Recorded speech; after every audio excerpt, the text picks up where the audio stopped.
Wouldn't it be convenient if you could convert all important data from Google Analytics into a concise report and share it with relevant stakeholders? Google Analytics reports allows you to do exactly that.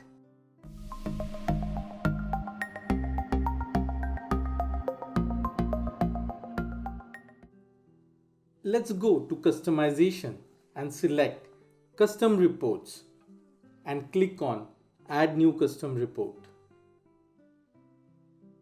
Let's enter a title for our report.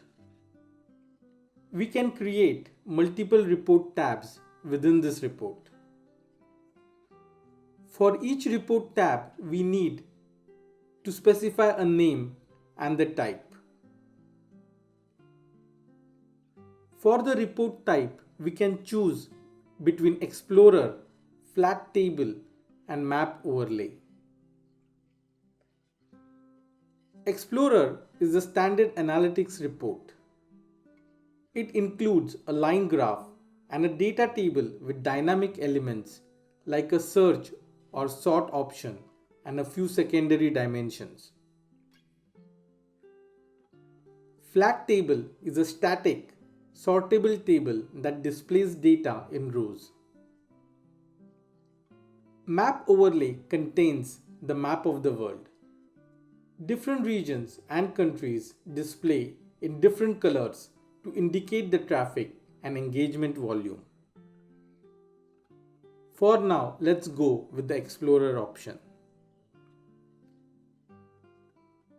Going ahead, let's add some metrics to the metric group: users, bounce rate, and pages per session. We add some drill down dimensions. In this case, we add pages. It means that each of the above chosen metrics can be further drilled down based on secondary dimensions.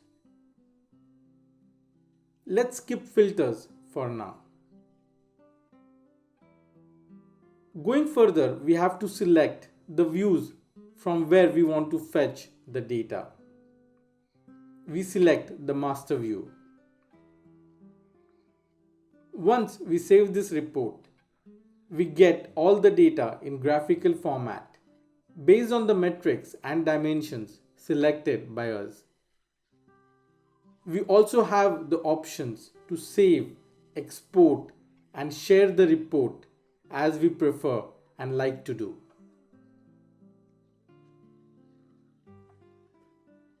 Google Reports is a wonderful way to keep updated with critical information related to the website. Do use it.